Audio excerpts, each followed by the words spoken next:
everyone, it's your girl Khadijah-KhaDiva, and welcome to Conversations with Klever-KhaDiva. Before I go into today's conversation, I want to take a moment to ask you all to please subscribe to my channel by clicking the subscribe button. And then also next to the subscribe button, please click the notification bell so that way you will be notified anytime I upload a video.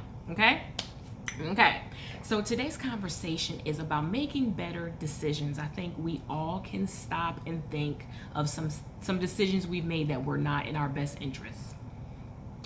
I'll be the first to admit that.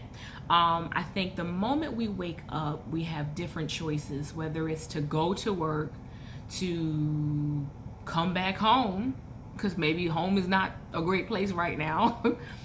We have to make decisions to relocate. Maybe the place you're living is not feasible for you, it's not working for you, to leave a relationship or to pursue a relationship. So we're presented with many decisions or choices every day.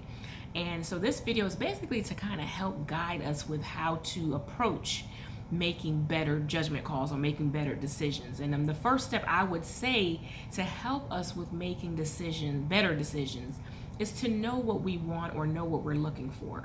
If you don't know what you want, what you are looking for, you're unclear, then you're really going to have a challenge you're going to struggle with making a decision.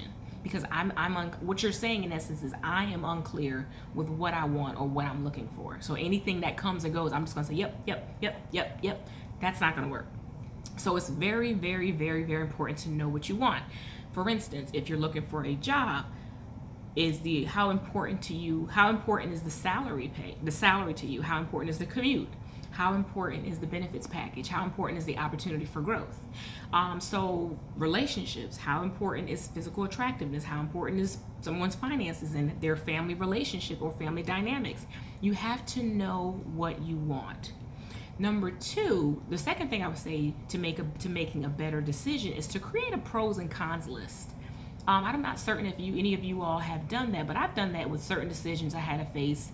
I was faced with, and I had to make a pros, a cons list, the good that would come of making the decision and the bad. And it requires a very high degree of transparency. You have to be very honest, because sometimes we're going to lean to one side because I really want this. I'm going to put everything good that'll come out of it.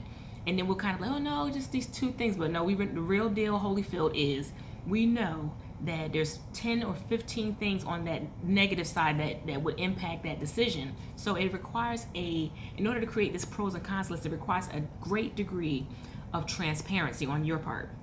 So that was the second thing. So the third thing is to trust your gut.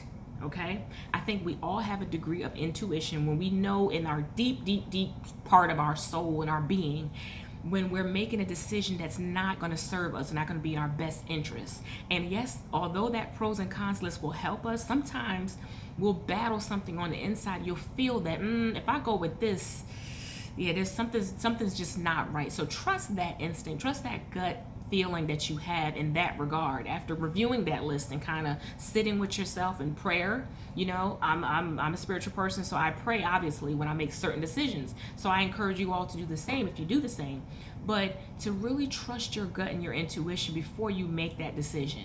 So again, the first approach is to know what you want, be clear on what you want and what you're looking for. Number two is to create that pros and cons list to help you kind of see it in front of you, in front of your face, being completely transparent. And the third and final thing I would say is to trust your gut above all. So I hope these three approaches will help you in making better decisions. That's all for today. I'll check you next time.